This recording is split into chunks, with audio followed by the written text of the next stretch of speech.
The city of Palermo is not an European city. The city of Palermo is a Middle East city in Europe. We are proud to be Middle East and to be European at the same time. And I have to say thanks to the migrants, because the migrants arrived in Palermo, led Palermo to be Palermo. I am the mayor of Palermo. Since September 2015, I am the new global co-chair of UN Habitat for Safer Cities.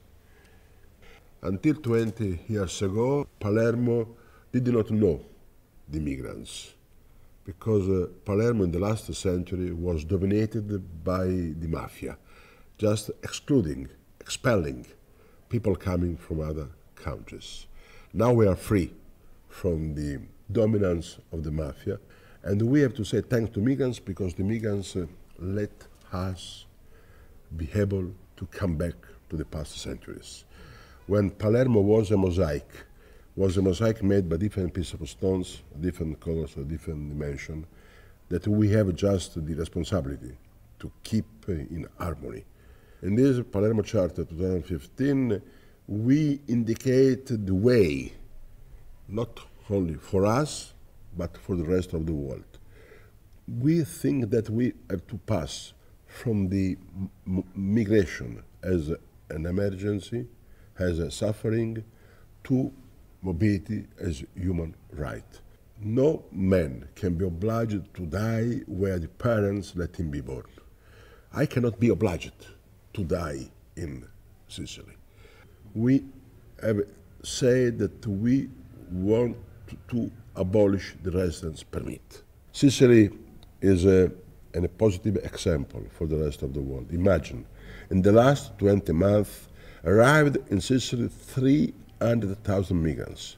You have not heard one single act of racism, one single act of intolerance. Neither the simple go home. Nothing.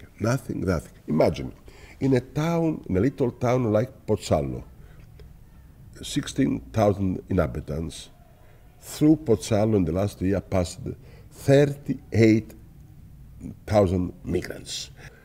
Please come to Palermo and just watch what happens when the migrants arrive. It is an example of humanity, because everything is well organized. Healthcare, cultural mediator, social help, the Caritas, the volunteer, the Red Cross, and everything is working well. 53 years ago, not 500 years ago, 53 years ago, a man in a civil country, in a so-called civil country, said, "I have a dream." And this building, this palace, there is just a lapid remembering the speech of Martin Luther King, just saying strongly, "I have a dream."